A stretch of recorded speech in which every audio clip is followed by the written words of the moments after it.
오늘 이 시간 우리에게 주시는 하나님의 말씀, 요한복음 7장 40절에서 44절의 말씀이 되겠습니다. 요한복음 7장 40절에서 44절에 있는 말씀, 이제 한 목소리로 합독하시겠습니다. 이 말씀을 들은 무리 중에서 어떤 사람은 이 사람이 참으로 그 선지자라 하며, 어떤 사람은 그리스도라 하며, 어떤 이들은 그리스도가 어찌 갈릴리에서 나오겠느냐, 성경에 이르기를 그리스도는 다윗의 씨로 또 다윗이 살던 마을 베들레헴에서 나오리라 하지 아니하였느냐 하며, 예수로 말미암아 무리 중에서 쟁론이 되니 그 중에는 그를 잡고자 하는 자들도 있으나 손을 대는 자가 없었더라. 아멘. 오늘 우리가 함께 읽은 요한복음 7장 40절로부터 44절에 있는 말씀은 앞에서 37절로부터 39절까지 예수께서 말씀하신 이제 그 배에서 생수의 강이 흘러나오리라 하는 그 생수의 강에 대한 설명의 연속, 특히 그 말씀을 하시는 예수님이 누구냐 하는 것에 대한 일반 사람들의 반응, 즉 예수님의 정체성에 대한 논쟁을 다루고 있는 것이 오늘 주시는 본문의 말씀인데, 특별히 오늘 주시는 본문의 41절에 의하면 특히 41절, 42절에서 어떤 사람은 예수님을 그리스도라고 믿는 사람이 있는 반면에, 또 어떤 사람은 그가 40절에 있는 것처럼 그 선지자, 즉 신명기 18장 15절에 있는 모세와 같은 그 선지자, 이렇게 이해하는 사람도 있고, 또 심지어 어떤 사람은 그리스도가 어떻게 갈릴리에서 나오겠느냐라는 말로 예수는 그리스도가 아니라 그리스도인 척하는 사람이다 라고 하는 이런 다양한 그런 반응을 보여주고 그들 사이에 쟁론이 있었다라고 하는 것이 오늘 주시는 말씀이고, 그래서 그들 가운데에는 예수님을 잡고자 하지만 예수님에 대해서 손을 대는 자가 없었다라고 하는 겁니다. 따라서 오늘 주시는 이 본문의 말씀을 통해서 우리에게 강조하는 건 예수님의 정체성에 대한 사람들의 어떤 그 반응을 기록하고 있는 것이 오늘 주시는 본문의 말씀이 되겠습니다.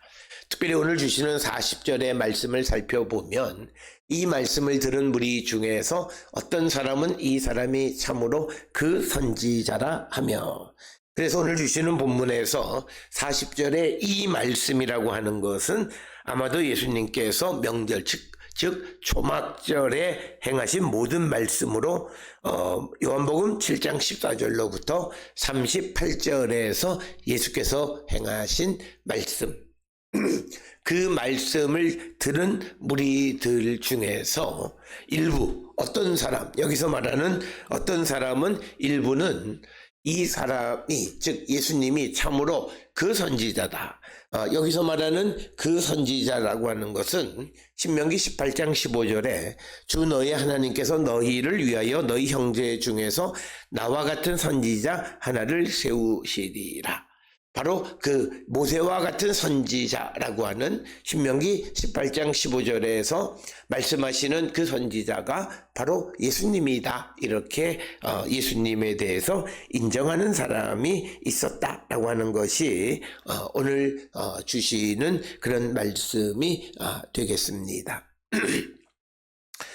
그래서 이 유대인들은 이런 모세와 같은 예언자가 등장하기를 기다리고 있었는데, 바로 예수님이 그분이시다라고 인정하는 것이 오늘 주시는 본문의 말씀이 되겠습니다. 그래서 일부 사람들이 예수님을 신명기, 그들이 전통적으로 바라고 있던 바로 그 모세와 같은 선지자, 바로 그분이다라고 하는 것.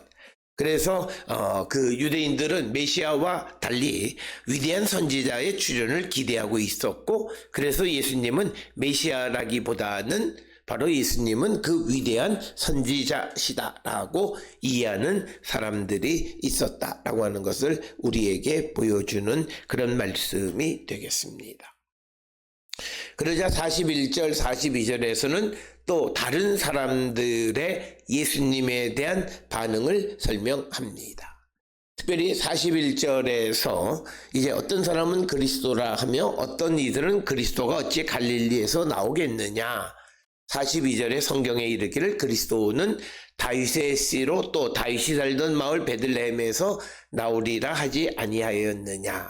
그래서 41절 42절에 있는 말씀을 통해서 예수를 그리스도로 보는 사람이 있는 반면에 또 어떤 사람은 예수님이 그리스도라고 한다면 그가 어떻게 갈릴리에서 오겠느냐. 그러면서 42절에 다윗이 살던 마을 베들레헴에서 나오리라 하지 않았느냐. 그래서 이 말씀은 미가서 5장 2절을 근거로 한 그런 메시아가 이 다윗의 마을에서 나온다라고 하는 그런 전통을 가지고 있었음을 우리에게 보여주는 그런 말씀이 되겠습니다. 특별히 다윗이 살던 마을 베들레헴이라고 하는 것은 사무엘상 16장 1절에 보는 베들레헴 사람 이세라는 표현에서 다윗이 베들레헴에 살았다라고 하는 것을 알 수 있을 뿐만 아니라 사무엘상 16장 4절에서 사무엘이 베들레헴을 찾아 하나님의 기름 부음 받은 자를 택하는 이야기를 통해서 다윗이 베들레헴에서 살았던 자인 것을 우리는 너무나 잘 알고 있습니다. 뿐만 아니라 미가서 5장 2절에서 보면 메시아가 이제 베들레헴에서 탄생한다라고 하는 그런 말씀도 기록되어 있습니다. 따라서 오늘 주시는 41절, 42절의 반응은 예수님의 말씀을 듣고 예수님을 메시아로 믿는 사람이 있는 반면에 또 다른 사람들은 예수님을 메시아인 척하는 사람이다 라고 이해하는 겁니다. 그래서 어떤 이들은 그리스도가 어찌 갈릴리에서 나오겠느냐. 그러니까 그리스도는 갈릴리에서 나올 수가 없다. 그 이유는 42절에 있는 성경에 있는 말씀, 즉 미가서 5장 2절을 근거로 해서 그 베들레헴에서 나온다라고 하는 그런 믿음을 가지고 있었기 때문에 베들레헴에서 나오지 않고 갈릴리 출신인 예수님은 결코 그리스도가 아니다라고 하는 그런 생각. 그래서 어떤 사람은 예수님을 메시아로, 어떤 사람은 예수님을 메시아인 척하는 사람으로 인식하고 있었다라고 하는 겁니다. 그래서 오늘 주시는 본문의 43절에 보면 예수로 말미암아 무리 중에서 쟁론이 있었다라고 하는 것입니다.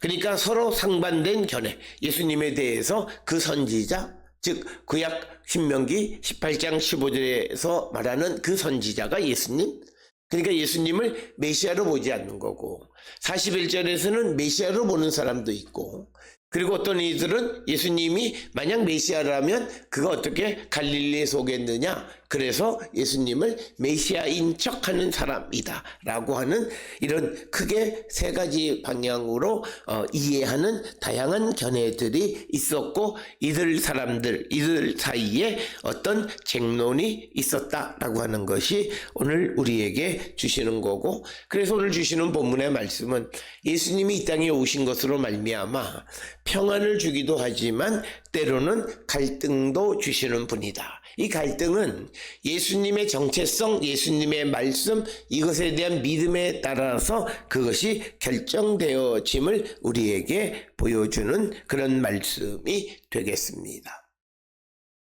그래서 예수님으로 말미암아 무리들 사이에서 쟁론을 했고 그 중에는 그를 잡고자 하는 자도 있었으나 손을 대는 자가 없었다라고 하는 것입니다.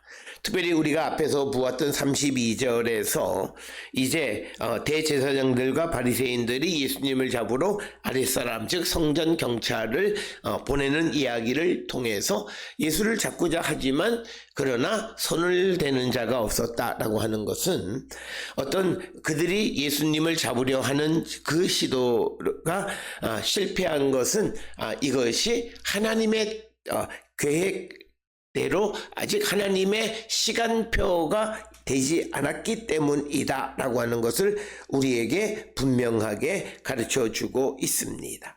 그래서 예수님에 대해서 어떤 사람들이 손을 대려고 하지만 아무도 잡으려고 하지만 손을 대지 않는 것은 바로 하나님의 섭리 가운데에서 그 일이 때가 되지 않아서 하나님이 그 일을 막으신 것이다 라고 하는 겁니다. 그래서 요한복음에서는 여러 차례에 거쳐서 그 때가 아직 이르지 않았다. 7장 30절이나 8장 20절 등의 기록이 되어 있고 예수님의 사역이 하나님의 섭리 아래에서 진행되어지고 있음을 우리에게 보여주는 그런 말씀이 되겠습니다. 그래서 아직 때가 이르지 않았기 때문에 아직 예수님을 잡도록 하나님께서 허락하지 않으셨다라고 하는 거죠. 그래서 예수님께서 33절에서 이미 내가 너희와 함께 조금 더 있다가 나를 보내신 이에게로 간다는 거죠. 그러니까 지금 잡히는 것은 아니다. 그래서 예수님을 잡고자 하는 자들이 있었지만 손을 대는 자가 없었던 것은 하나님의 섭리에 하나님의 시간 계획표상에 아직 때가 이르지 않았기 때문에 하나님께서 막으신 것임을 강조하는 것이 요한복음의 말씀이 되겠습니다.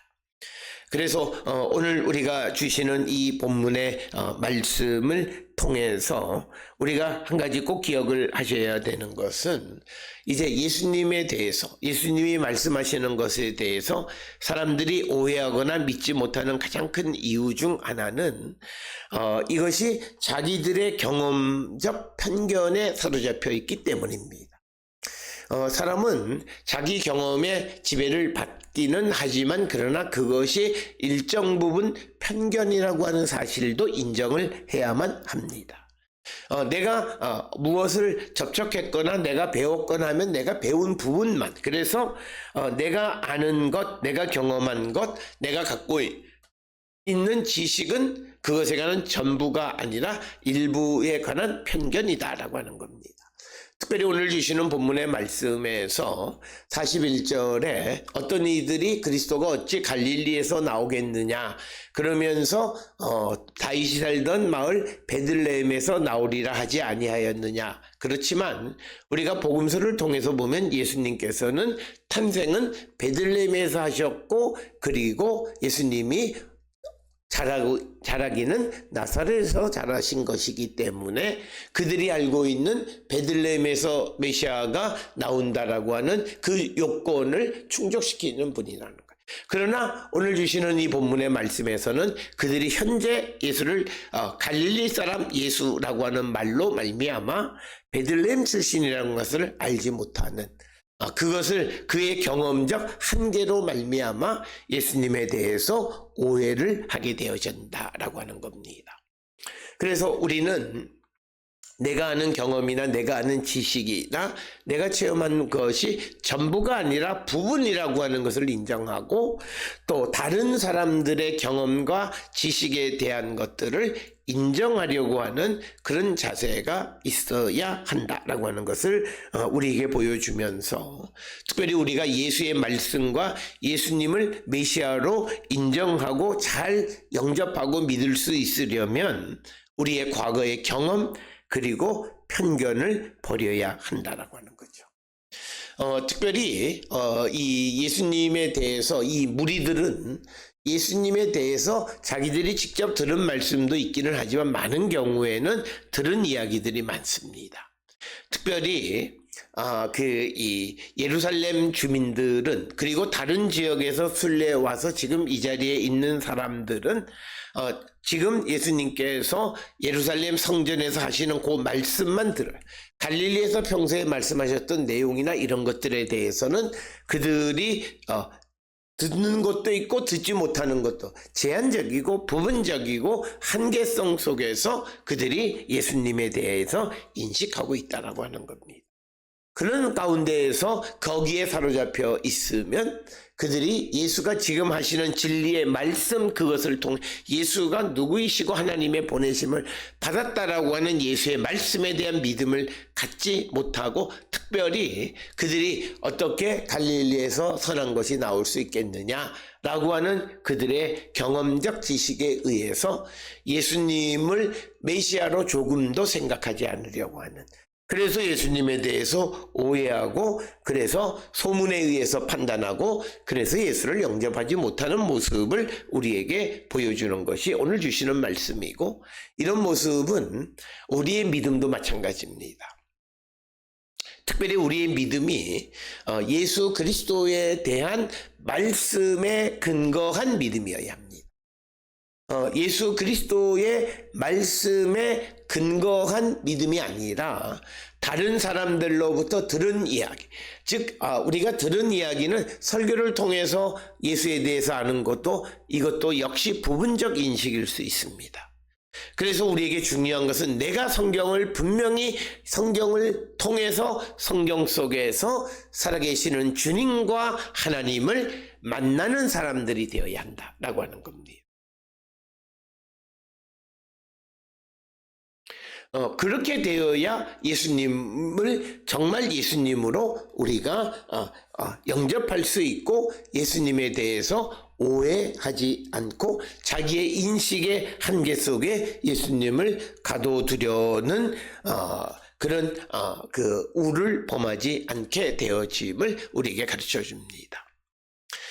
특별히 우리가 예수님의 말씀에 대한 믿음, 예수님의 존재에 대한 믿음, 예수님의 능력에 대한 믿음을 갖지 못하는 가장 큰 이유는 자기의 경험에 갇혀서, 그래서 예수님이 앞으로 하실 초월적 존재로서 무한한 능력을 행하실 수 있다라고 하는 가능성을 닫아버리기 때문입니다.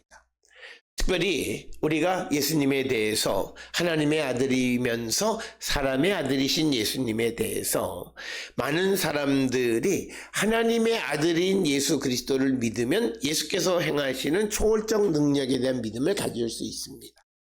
그러나 사람의 아들로서의 예수에 치우치는 믿음을 갖게 되면 그들은 예수가 행하시는 초월적 능력에 대한 믿음이 약하게 되어집니다.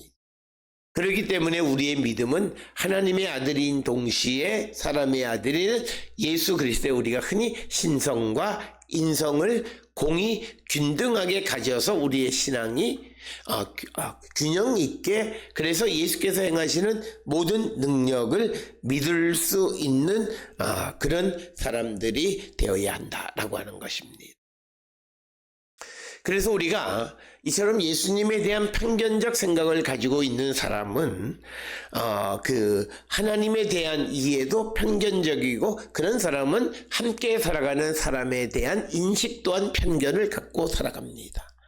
그래서 그들은 하나님의 구속사적 계획을 완전하게 이해하지 못하고 살아갑니다. 그것이 오늘 우리가 살고 있는 이 시대의 문제입니다. 특별히 우리가 예수님에 대해서, 또 그리고 하나님에 대해서 우리의 편견과 제한적 경험을 넘어서는 예수 그리스도에 대한 인식을 가지려는 노력, 그런 것에 도달하지 못하면 우리는 하나님의 능력, 하나님의 구원의 역사에 대해서 인식하지 못하고, 인식하더라도 편견적으로 이해하는 경우들이 많이 있다라고 하는 겁니다. 따라서 오늘 주시는 본문을 통해 내가 성경을 어떻게 받아들이는가. 그래서 성경을 written text입니다. 성경은 이미 쓰여진 것, 그것을 그대로 우리가 받아들이려고 하는 기본적인 자세를 가져야 합니다. 물론 성경 안에서 여러 가지 문법적으로나 어휘적으로나 좀 오류가 있는 그런 표현이 있기는 합니다만, 그러나 그럼에도 불구하고 성경을 그대로 받아들이려고 하는 그런 어떤 우리의 자세가 있어야 우리가 주님에 대해서 편견 없이 믿으려 하는 것이고, 무엇보다도 하나님의 말씀에 대해서 묵상하고 깊이 성령의 도우심으로 말씀을 깨닫는 자가 되어야만 한다라고 하는 것입니다. 그래서 오늘 우리가 세상을 살아가는 데 있어서 나는 예수를 어떻게 반응하고 있는가? 그래서 우리가 믿음을 가지고 있다라면 그는 누구든지 예수님에 대한 반응은 필수적입니다. 그래서 우리가 예수님에 대한 반응 가운데 영적인 반응을 보일 줄 알아야 됩니다. 주께서, 하나님께서 우리를 위해서 이 땅에 보내신 하나님의 아들로서 나의 삶의 구원자이시고 죽음의 권세를 이기고 부활 승천하셔서 때가 이르면 이 땅에 오셔서 나의 구원을 완성시켜 주시는 분이라고 하는 그런 예수 그리스도에 대한 영적인 이해가 우리에게 필수적이다라고 하는 겁니다. 그래서 오늘 우리가 주시는 이 본문의 말씀에서 세 부류의 사람, 선지자로, 메시아로, 메시아인 척하는 사람으로 이렇게 다양한 반응을 보이는 것은 그들이 가진 편견에 의한 것이고, 특별히 우리가 예수를 어떻게 이해하고 받아들이느냐가 우리의 삶의 중심의 가장 중요한 질문 가운데 하나이다라고 하는 것을 우리는 기억하셔서 오늘 주시는 본문을 통해서 우리는 예수의 말씀, 성경의 말씀, 이것을 듣고 예수님을 어떻게 고백하고 살아가고 있는가라고 하는 것, 그것을 다시 한번 우리가 돌아보는 성도들이 되어서 정말 예수 그리스도에 대해서 정말 만나고, 그래서 인격적인 주님에 대한 고백을 하고 살아가는 우리 모든 성도들이 다 될 수 있기를 주의 이름으로 축원합니다.